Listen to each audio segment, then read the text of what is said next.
Hello tout le monde, j'espère que vous allez bien. Je vous retrouve aujourd'hui pour un nouveau vlog sur la chaîne. Ce sera un vlog peut-être un peu plus calme que d'habitude puisque je ne lis pas à profusion.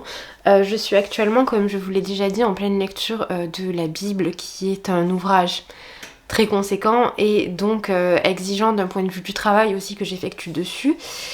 Donc voilà, je vais vous parler d'assez peu de livres, on ne sera pas dans un vlog dans lequel je vais pouvoir vous faire des avis lecture gigantesques.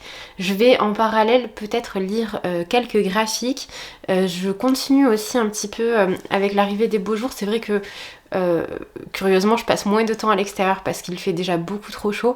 Je me suis beaucoup remise à la broderie et au crochet, donc je vous accompagnerai aussi un petit peu dans ces projets créatifs que je peux avoir actuellement. J'espère que ça vous intéressera parce que c'est finalement assez différent du contenu que je propose habituellement sur la chaîne.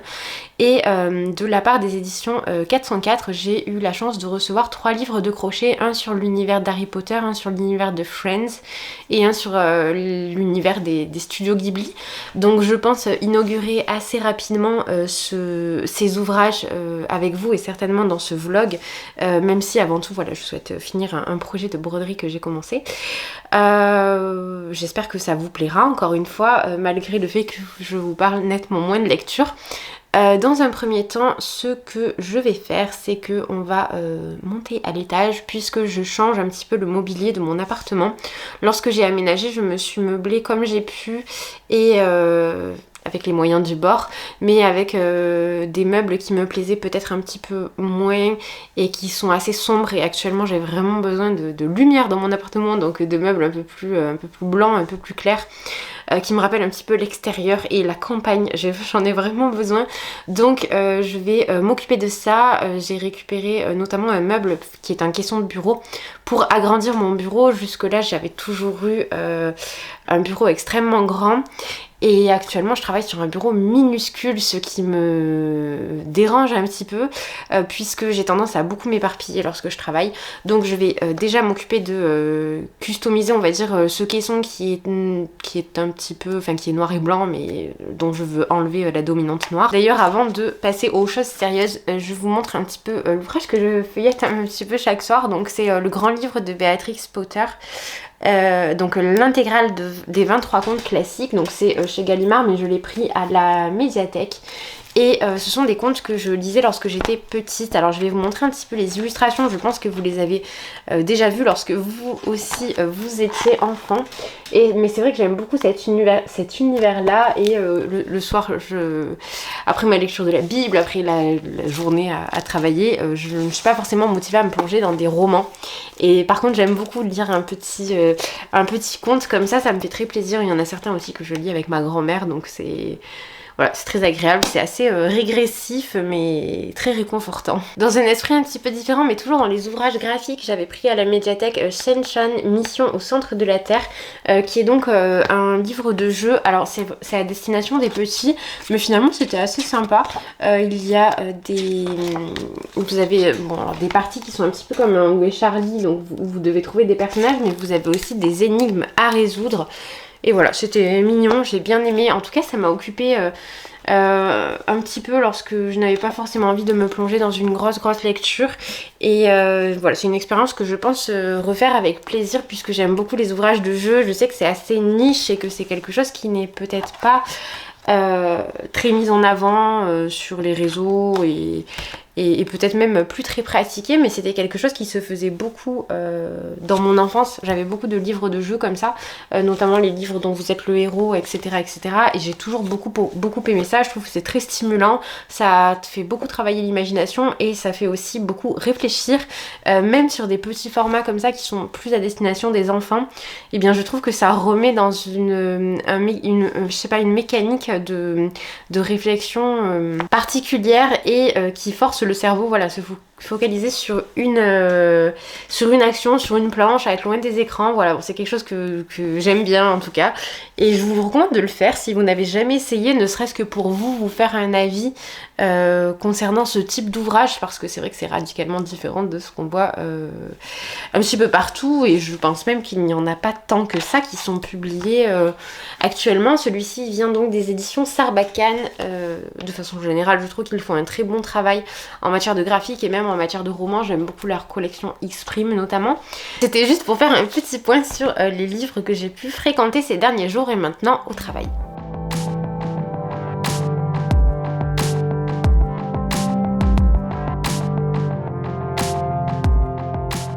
Je n'ai finalement pas eu l'occasion de vous filmer l'avancée des travaux la dernière fois, donc je vous montre un petit peu à quoi ça ressemble. Donc ce caisson de bureau, je l'avais depuis un moment, c'est un caisson Ikea classique dans lequel on peut ranger plein de choses, il est extrêmement pratique. Et celui-ci, c'était donc un caisson que j'ai trouvé sur Le Bon Coin pour une somme dérisoire comparativement à celui-ci qui maintenant coûte quelque chose comme 90 € ou 100 € en magasin. Là, celui-là, je l'ai eu pour 10 € sur Le Bon Coin. Alors, le truc, c'est qu'il était noir et que j'ai donc dû le recouvrir. Je n'aime pas beaucoup cet effet marbré, mais en attendant, c'est toujours mieux que du noir. Vraiment, c'était tout ce que je voulais pas. Et il y a un tout petit écart de niveau entre les deux caissons.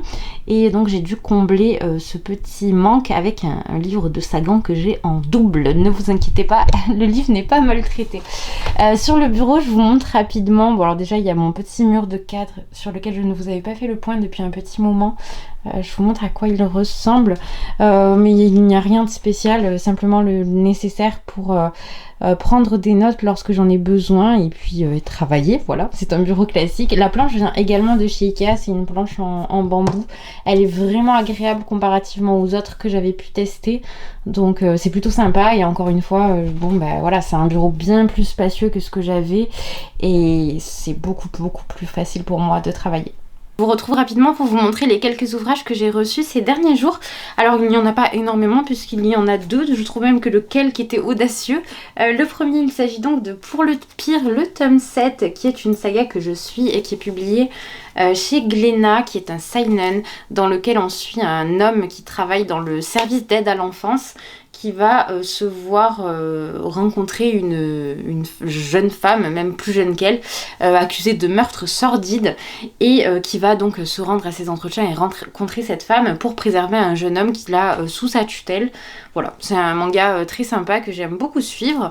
Donc ça, c'était la première réception. Et la seconde, c'est, j'en avais juste le communiqué de presse, Urbex Mortel de Betty Piccioli, pour échapper au tueur, fais les bons choix. Donc c'est un livre de choix, façon les livres dont vous êtes le héros, et je trouve ça assez amusant puisque je vous en parlais en début de vlog et que c'est tout de même pas quelque chose que je fais fréquemment.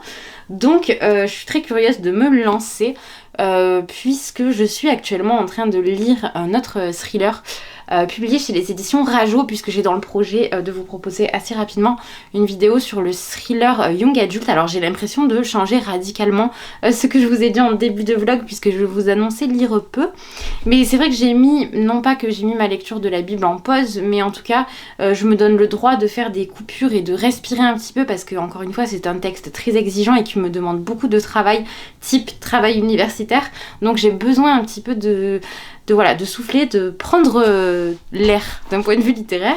Donc je lis en parallèle Les ombres aussi ont peur du noir de Philippe Leroy, que j'ai bientôt terminé. Je ne sais pas si vous allez bien voir parce que je suis à contre-jour. Philippe Leroy, c'est notamment l'auteur de Dans la maison, qui est, je crois, son ouvrage le plus connu en young adulte et chez Rajo. Ici, on suit Mathis, qui est un jeune garçon qui subit une grosse pression de la part de sa famille, puisqu'il est l'héritier d'une énorme fortune. Son père le force à faire des sauts alors je ne sais plus exactement, mais l'équivalent des sauts pas en parachute, mais en parapente, voilà. Et il va connaître un accident, et suite à cet accident, il ne sera plus du tout le même. Et la question est, qui est d'ailleurs récurrente dans les ouvrages de Philippe Leroy, et voilà, est-ce qu'on va trouver un élément fantastique dans ce récit? C'est un texte qui est très prenant. La critique que j'ai à en faire pour l'instant, et qui est assez vive, hein, très franchement, disons que je ne passe pas un mauvais moment, mais je sais que c'est une lecture qui va rapidement passer à la trappe pour moi. La première chose qui me dérange un petit peu, c'est que dès les premières pages, on pose la question de la sexualité de Mathis, mais aussi des interrogations qu'il a quant à son genre. Et ce que j'ai trouvé assez mal fait, c'est pas du tout le fait que le personnage puisse se poser des questions quant à son genre ou avoir une sexualité homosexuelle, bisexuelle, peu importe. C'est le fait qu'il soit défini quasi directement par ça et qu'on ne sache quasiment rien de lui avant qu'on nous pose cela. Et c'est surtout quelque chose qui ne va pas être réutilisé dans le récit. Donc j'ai vraiment eu beaucoup de mal à comprendre ça, surtout que la psychologie de Mathis, par la suite, elle semble vraiment effleurée. Donc j'ai eu un peu du mal avec cet aspect-là, cet aspect de poser quelque chose presque pour exploiter un thème qui est très fréquent aujourd'hui dans la littérature young adulte, comme si c'était un code nécessaire, mais sans vraiment prendre en compte l'importance que ça peut avoir et la justesse de traitement que ça exige. Voilà, donc j'ai eu un petit problème avec ça. Et l'autre souci que j'ai, c'est le rythme du récit que je trouve assez confus, mais bon, c'est très personnel. En tout cas, je l'ai lu extrêmement vite puisque je l'ai commencé il y a à peine 24 heures et qu'il me reste 60 pages. Je vais le terminer tout à l'heure. Mais voilà, c'est une petite déception de ce côté-là. Ensuite, j'en profite pour vous dire que j'ai terminé Mémoire de fille d'Annie Ernaux, qui est un ouvrage que j'ai richement, très richement annoté. Annie Ernaux fait vraiment partie de mes autrices favoris. Je vais pas beaucoup vous en parler ici, puisque je pense que je reviendrai dessus dans un point lecture. Ici, Annie Ernaux se replonge dans l'été 58, qui est l'été où elle a perdu sa virginité, mais aussi l'été où elle s'est pour la première fois émancipée du cercle familial et de l'épicerie dans laquelle travaillent ses parents, où vraiment elle s'est retrouvée en tant que jeune femme seule avec des gens de son âge à veiller sur des enfants et des adolescents. C'est un texte qui est très intéressant, qui reprend vraiment toutes les thématiques qu'on trouve chez Annie Ernaux, donc cette question d'être transfuge de classe, cette façon de passer les concours, cette espèce d'éloignement qu'il y a avec sa famille compte tenu des choix qu'elle peut faire d'un point de vue professionnel. Bref, ça reprend vraiment tous les thèmes chers d'Annie Ernaux et c'est toujours aussi bien fait. Ce que j'ai beaucoup apprécié ici, c'est la richesse des références littéraires et des citations qu'on peut trouver. Je trouve que ça complète très bien la plume épurée et acérée d'Annie Ernaux. Je trouve ça vraiment super parce qu'on voit son amour, sa passion de la littérature, on voit la femme de lettres et en même temps la sociologue, la philosophe, et vraiment tous ces aspects-là sont très bien mis en avant dans Mémoire de fille, bien que ce ne soit pas mon favori. Une rupture totale de genre, puisqu'en audio, en parallèle des ombres aussi ont peur du Nord, je lis Tu comprendras quand tu seras grande de Virginie Grimaldi, quand tu seras plus grande, pardon, je ne sais pas pourquoi, pour moi ce titre a toujours été Tu comprendras quand tu seras grande, qui est réputé comme étant l'un des meilleurs romans de Virginie Grimaldi. C'est une autrice que j'aime beaucoup, qui me touche beaucoup, ses textes sont extrêmement simples, sa plume est extrêmement simple, mais on a beaucoup d'histoires transgénérationnelles dans les textes de Virginie Grimaldi, et pour moi qui ai une relation très privilégiée avec ma mamie, c'est une des rares autrices qui parvient à mettre les mots parfois sur ses émotions qui sont vraiment très simples mais pourtant très profondes et très vives, qu'on peut ressentir comme ça dans une relation intergénérationnelle. C'est vraiment très beau et je passe un très bon moment dans ma lecture audio. J'ai prévu de lire en audio, je vous montre mes prochaines lectures audio, voilà. Très clairement je ne sais pas encore par quoi je commencerai, mais il y a Contes de fées de Stephen King, je pense que je commencerai par celui-là mais ce n'est pas certain. Il y a ensuite La plus secrète mémoire des hommes, que je voulais vous montrer dans mon retour de vide-grenier, mais bon il est là et puis je l'ai mis dans cette palle là, donc j'en profite pour vous le glisser maintenant, qui est donc le prix Goncourt 2021. Et enfin le dernier qui est donc sorti très récemment en audio sur Nextory, il s'agit de Fable le tome 1, qui était dans ma palle pour le mois de la fantaisie, palle qui, je ne vous le cache pas, n'a pas du tout baissé. Voilà, j'ai très peu lu puisque encore une fois j'étais dans ma lecture de la Bible, que c'était très exigeant et que je ne pouvais pas être partout. Je reviens rapidement vers vous pour vous faire part de mes avancées dans mes lectures et dans mon travail de broderie, mais surtout je reviendrai demain pour vous montrer mes petites trouvailles de vide-grenier comme d'habitude.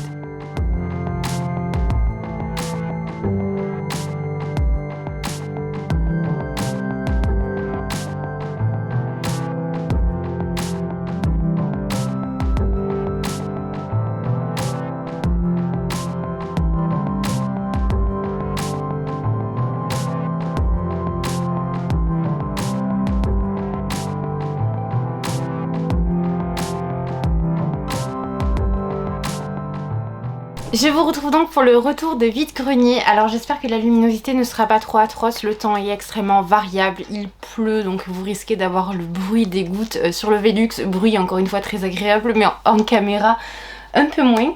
Donc j'espère quand même que ça ira, que ce sera regardable, voilà. Et je commence tout de suite, donc je vous montre un petit peu ce que j'ai trouvé. Je vais commencer par tout ce qui est petit objet. Donc en premier j'ai trouvé ce vase qui va rejoindre donc la fameuse étagère littérature grecque dont je vous avais parlé, que je n'ai pas encore faite puisque je manque de place, mais voilà, je commence à avoir plein de petits accessoires pour la décorer et j'aime beaucoup. J'ai pris un autre vase comme ceci. Alors je compte mettre des fleurs séchées à l'intérieur, que je dois aller récupérer là dans la semaine justement. Je le trouve très élégant aussi. Il me permet aussi de caler mes livres de bibliothèque. Je vous montrerai pour ne pas qu'ils tombent. Ensuite je voulais un pot à crayon, mais je voulais quelque chose d'un petit peu élégant pour mettre sur ma table basse. Et j'ai trouvé ce petit pot que je trouve magnifique, qui est tout ouvragé à la main et qui est en terre cuite. J'ai oublié de vous donner le prix comme d'habitude. Donc celui-ci je crois que je l'ai payé 1 €. Celui-ci j'ai dû le payer 2 €. Et celui-là j'ai payé 50 centimes, ça j'en suis sûre par contre. Et j'ai vraiment eu un petit flash sur ce pot qui vraiment va très bien sur ma table basse. Je vous montrerai, à l'intérieur j'ai mis tout ce dont je me sers majoritairement pour annoter mes ouvrages, dont mes petits stylos comme ceci là que j'aime tellement, que je trouve vraiment adorable et qui vraiment rendent les annotations, je sais pas, ludiques, mignonnes. Enfin, c'est très superficiel mais en même temps c'est un moment très agréable, bon, même si de base j'adore les annotations.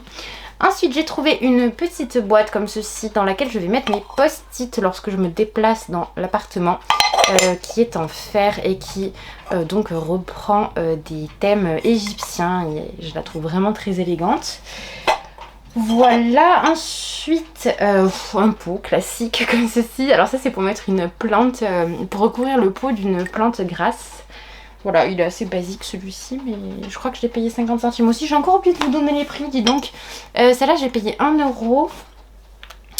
Ensuite, donc on passe à la partie broderie, crochet. Et ensuite, je vous montrerai ce que j'ai trouvé comme livre roman, vraiment. Donc là, j'ai déjà aménagé la boîte, mais en gros, j'ai trouvé une boîte comme ceci, dans laquelle étaient fournies, il me semble, quelques bobines de fil. Et qu'est-ce qu'il y avait d'autre? Les bobines de fil c'est sûr, mais je crois qu'il y avait quelques aiguilles. Et ensuite je ne sais plus, vu que j'ai déjà aménagé tout mon matériel, je ne saurais pas vous dire avec certitude. Mais voilà, une boîte. Ensuite j'ai trouvé, alors j'aime beaucoup les anciens modèles de broderie et je suis tombée sur, alors là ça m'a coûté une misère. La dame me les a fait à 80 centimes tous. Donc ce sont des vieux magazines comme ceci, avec donc des modèles au crochet. Alors ils font un peu vieillot comme ça parce que c'est des magazines qui datent de l'époque des francs, donc je vous laisse imaginer déjà comme ça remonte. Mais voilà, donc ce sont des modèles de, donc il y a du tout, il y a du tricot, mais c'est quand même majoritairement de la broderie. Il y a même encore les calques que les personnes ont pu utiliser lorsqu'elles s'en sont servies. Voilà, donc je suis vraiment très contente. Là, comme je vous dis, ça m'a coûté une misère et ce sont des modèles que j'aime beaucoup, les modèles anciens, notamment pour faire tout ce qui est broderie sur torchon, tablier, drap, bref, les motifs anciens, ce sont mes préférés. Et donc je passe, ah non pardon, il m'en reste un. Donc cet ouvrage là, qui est un ouvrage de broderie crochet et puis plus largement travaux manuels, je dirais. Moi je l'ai pris pour la broderie et notamment pour habiller les pots de confiture comme ceci. J'aime beaucoup les designs de fruits rouges. Alors je sais que c'est certainement assez classique, on en voit beaucoup dans les maisons, mais voilà, c'est quelque chose que j'aime bien. J'essaie de vous trouver le modèle des cerises que je trouvais magnifique. Et ah oui, voilà, c'est bon. Et très simple, mais je le trouve très réussi. Et ensuite à côté vous avez un alphabet comme ceci. Bref voilà, c'est un ouvrage que je trouve très sympathique et c'est ma mamie qui l'a trouvé dans le vide-grenier. Donc c'était aussi cette symbolique là de se procurer un ouvrage que ma mamie avait trouvé et dont je me servirai très certainement. Je vous montrerai un petit peu lorsque je m'en sers ce que ça peut donner. Et je passe maintenant au livre. Alors curieusement j'ai acheté que du contemporain, mais il faut dire que j'ai acheté mes ouvrages seulement chez une vendeuse qui vendait du contemporain. Donc il y a 2 ouvrages de Marie Vareille que je n'ai jamais lus, hein, soit dit en passant. C'est une autrice que je ne connais pas mais dont je vois beaucoup de retours sur la chaîne de Steph de Piketty. Donc il y a Je peux très bien me passer de toi, toi et Là où tu iras, j'irai, qui sont deux ouvrages qui mettent en scène des protagonistes féminines d'une trentaine d'années qui changent radicalement de vie, de ce que j'ai pu comprendre des résumés, j'espère que je ne me trompe pas. Ensuite il y a deux livres d'Aurélie Vallogne dont j'entends également beaucoup de bien sur les chaînes, alors je ne sais plus vous dire lesquelles, mais sur pas mal de chaînes. Il me semble que là il y a des histoires transgénérationnelles, et puis aussi des histoires voilà, de vie qui repart à zéro. Et enfin le dernier c'est La délicatesse du homard de Laure Manel, qui s'inscrit dans la même lignée que les ouvrages que je viens de vous présenter. Je crois que c'est tout. Je me suis procuré aussi Betty chez les éditions Gulfstream, je vous le mettrai juste ici, mais je vous l'ai déjà présenté dans un book haul, enfin dans le book haul, parce que c'est pas cette semaine que je l'ai trouvé.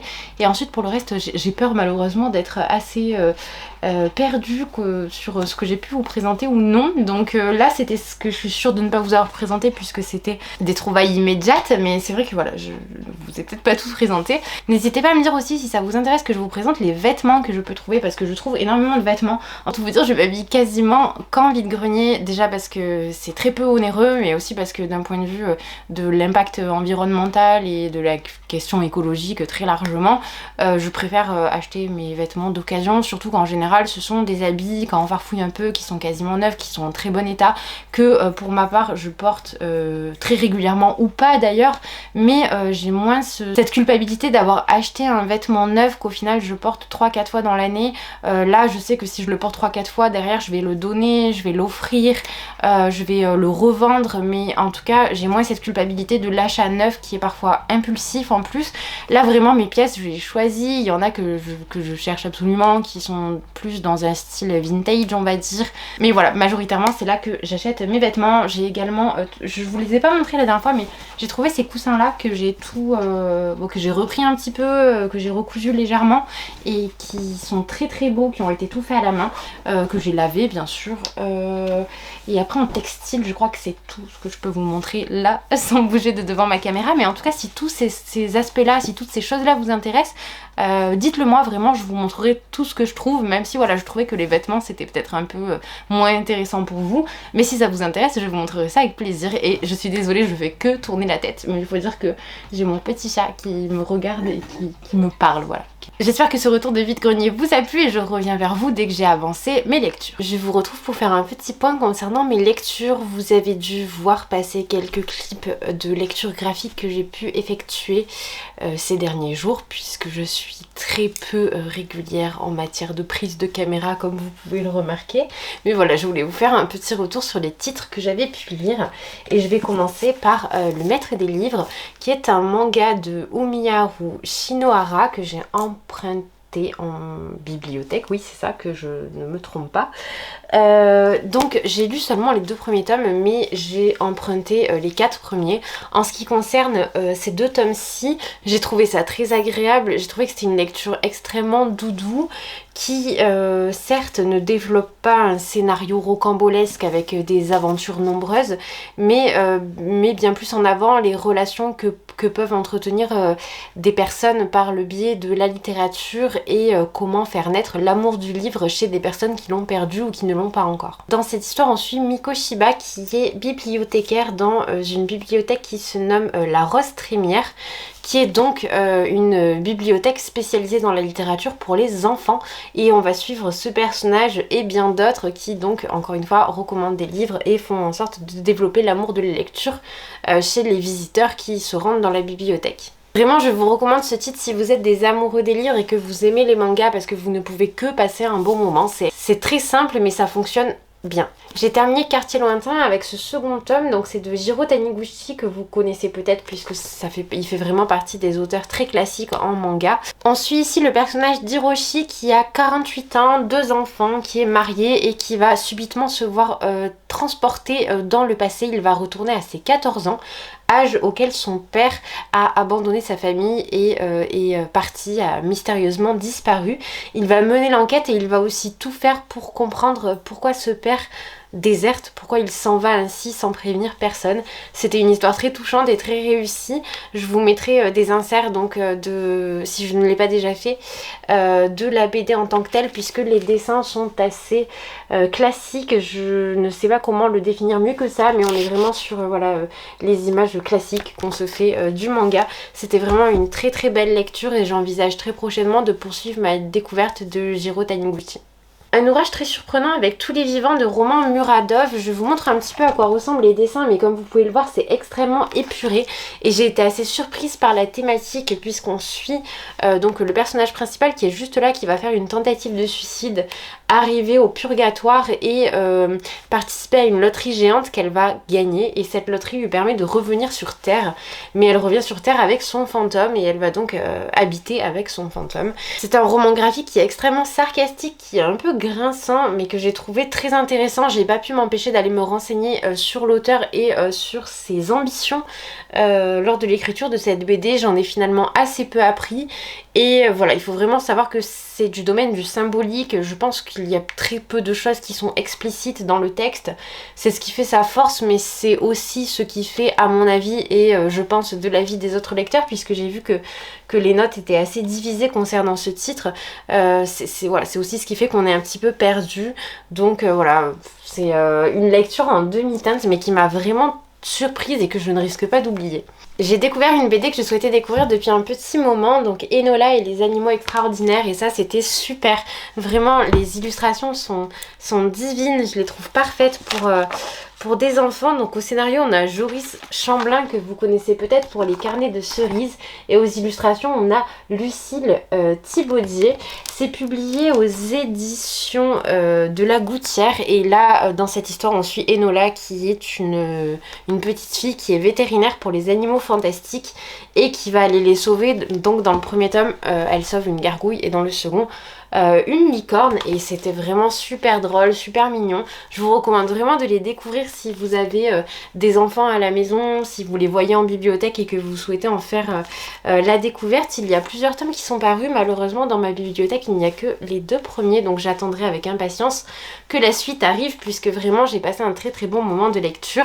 Si vous souhaitez vous les procurer, ils sont à 10 €, mais ils sont extrêmement brefs, ils se lisent en quelques minutes, donc voilà, réfléchissez avant l'achat, mais n'hésitez pas à y jeter un coup d'œil. Et vraiment pour un lectorat très jeune, je trouve que c'est très bien à avoir dans la bibliothèque. Simplement pour un public adulte, la lecture se fait vite, donc pour 10 € peut-être que vous resterez un peu sur votre faim. Toujours à la bibliothèque, j'ai emprunté Au revoir là-haut de Christian de Metter, qui est donc l'adaptation du roman de Pierre Lemaitre. Alors je vous montre un petit peu à quoi ressemblent aussi les illustrations ici.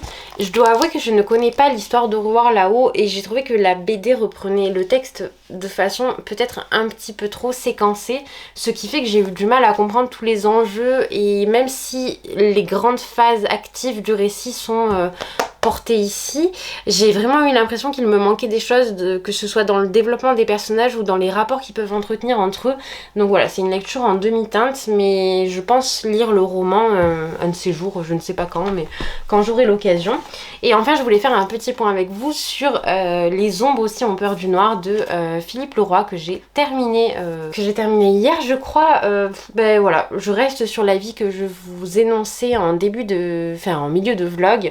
Je trouve cette lecture assez décevante en ce qui me concerne. Je n'ai pas passé un mauvais moment. J'ai trouvé que c'était divertissant, mais il y a beaucoup trop de rebondissements dans un laps de temps beaucoup trop court. Le roman fait 400 pages, il se passe un nombre de choses incalculables. Les enjeux sont aussi, je trouve, minimisés parfois et beaucoup trop accentués à d'autres moments. Il y a vraiment, je trouve, un problème de gestion de l'importance des événements qui se déroulent, et même de l'importance des personnages. Donc voilà, je reste un petit peu sur ma faim. Je suis un peu flottante lorsque je vous en parle, mais il faut dire que je vous en ai déjà donné l'essentiel. Et très honnêtement, pour moi, c'est une lecture qui, justement, ne s'avère pas l'être. Elle n'est pas essentielle, elle ne m'a pas apporté quelque chose de particulier, elle ne restera pas gravée dans ma mémoire. Donc voilà, vraiment en demi-teinte ce titre-là.